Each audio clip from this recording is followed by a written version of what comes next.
लेकिन खिदमत खल्क़ करने के लिए, इंसान को इंसानियत से हमदर्दी बताने के लिए इस देश में किसी न किसी सियासी जमात को, तंजीम को आगे आना पड़ेगा। तो यहाँ सियासी जमात के मीर कारवां, शहर के दर्द रखने वाले समाजी खिदमतगार मोहतरमा शान हिंद साहिबा मुस्तकीम डिग्नेडी साहब और इस तंजीम के मीर कारवां, रहबर कारवां मोहतरुल मुकाम शेख आसिफ साहब और इन दोनों लीडरों के तमाम कार्यकर्ता, आज का ये प्रोग्राम जो है शहर को जगाने के लिए, शहर को बेदार करने के लिए, ये हारे हुए लोग शहर की हमदर्दी में खड़े हैं। अगर आज ये शहर की हमदर्दी में खड़े हैं तो कुछ बेवकूफ लोग, जिनके बारे में मैं तोड़ मरोड़ कर एक बात कहना चाहूंगा कि तुम तो ठहरे ही रहे झील के पानी की तरह, जिंदा ज़मीर होते तो तेरे आंसू इन मजलूमों की आंख से निकल सकते थे। तुम तो ठहरे रही बेज़मीरों की तरह। अगर ज़मीर जिंदा होता तो कुछ कर सकते थे। तुम तो मुर्दा दिल हो और मेरे से ज्यादा कोई नहीं जानता।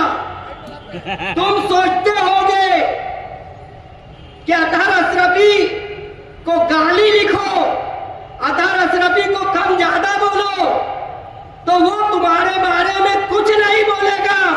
ये तुम्हारा ख्वाब है, ख्वाब।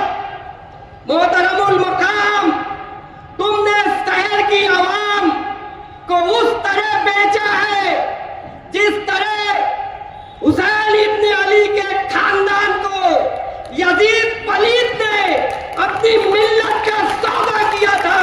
आज उसी तरह तुम उस यजीदी किरदार को अदा कर रहे हो, मिल्लत को बेचकर। मेरे अजीज दोस्तों, मैं मुबारकबाद दूंगा शेख आसिफ साहब को कि उन्होंने कौम का दर्द रखने के लिए इलेक्शन के कुछ महीने के बाद जो एक दूसरे को खिलाफ में बोलते थे, उन्होंने सब भूलकर हमारे समाजवादी पार्टी के लोगों के पास आदमी भेजा।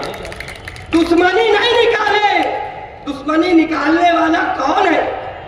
हमें तुम खूब गाली दो, हम एक अल्फाज सफाई में नहीं कहेंगे इंशाअल्लाह, लेकिन खुदारा कौम का सौदा मत करो। जब बात करनी थी तो सोबत आई बच्चाओ किस दिल में घुसी हुई थी। आज तुमको दर्द आया है प्रेस कॉन्फ्रेंस लेने का। क्यों? तुम मजदूरी कर रहे हो, तुम नक्काल हो और नक्काली भी तुम ढंग से नहीं कर पा रहे। आज फारूक फिरदौसी साहब कह रहे थे, एडवोकेट वकील साहब कह रहे थे 100 जगह, मैं बोलता हूं ईमानदारी से, आप गिन लो, वो 100 जगह भी नहीं निकलेगी, उसमें भी मक्कारी है। मेरे अजीज दोस्तों, बहरहाल आज जिस हालात से हमारा शहर गुजर रहा है, ये सूफी और संतों का देश है, ये वली अल्लाह का शहर है। लेकिन इस वली अल्लाह के शहर में रावण के कदमों की आहट महसूस हो रही है। इसलिए मैं पुलिस डिपार्टमेंट से कहना चाहता हूं, किसी के दबाव में काम मत करो, किसी की चमचागिरी में काम मत करो। हम अभी यहाँ मालेगांव में अभी सियासी बेदारी मौजूद है। इंशाअल्लाह ताला ये वो लोग हैं, कहा जाता है, मैं माजरत के साथ कहता हूं, किसी ने कहा कि मरहूम शेख रशीद साहब फटी कपड़े में आए थे मालेगांव। मैं भी कहता हूं, अरे वो फटे कपड़े में आकर उस अपनी फटी झोली में शहर की आवाम की लाज रख के, और आज उनका बेटा मिल्लत को बचाने के लिए मुस्तकीम का हाथ पकड़कर शहर को बचाने आया है, और तुम उसके प्रोग्राम कुर्सी करके उसको मटियाबील करने की साजिश कर रहे हो। ये शहर को सोचना होगा, ये शहर को समझना होगा। मेरे अजीज दोस्तों, मैं इस बाइक के जरिए अपने शहर के उलमा से कहता हूं कि अगर हमारे शहर की एक बेटी नदी के उस पार या किसी ग्राउंड में बुर्खा पहनकर जाती है तो हम सब मचल जाते हैं, मिल्लत की आबरू की दुहाई देते हैं। अरे आज 2 खातून सेंट्रल जेल में बंद है तो आपकी आवाज किस दबाव में खामोश है? क्या वो आलिमा होती, क्या वो कारिया होती, क्या वो दर्स कुरान वाली होती, जब भी हम बोलते वो गरीब की इज्जत नहीं है क्या? मेरे अजीज दोस्तों, मेरे भाइयों, समझो और लोगों को समझाओ। ये सिर्फ आसिफ शेख की जिम्मेदारी नहीं है, मुस्तकीम की जिम्मेदारी नहीं है, इनके कार्यकर्ता की जिम्मेदारी नहीं है। इस वक्त मालेगांव के एक फर्द की जिम्मेदारी है। तो लोगों को समझाओ, अगर आज नहीं जागे तो याद रखो आने वाली नस्ल को तुमको हिसाब देना पड़ेगा। अपने जमीर से पूछो, यकीनन हम धोखा खा गए, इसका हम एतराफ करते हैं।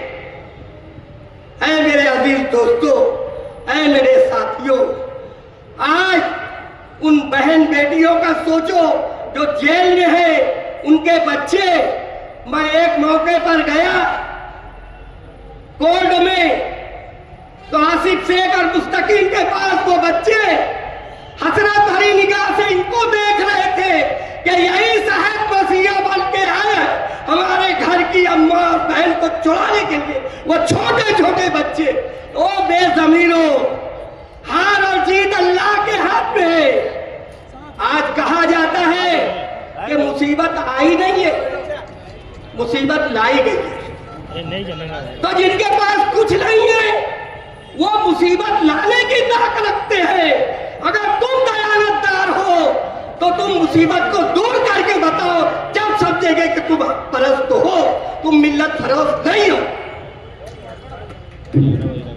किस सुमैया किस खेत की मूली का नाम है? अरे वो चपरासी भी नहीं है तो इतना ढंग कर रहा है। तुम एमएलए हो, तुम्हारे साथ में खासदार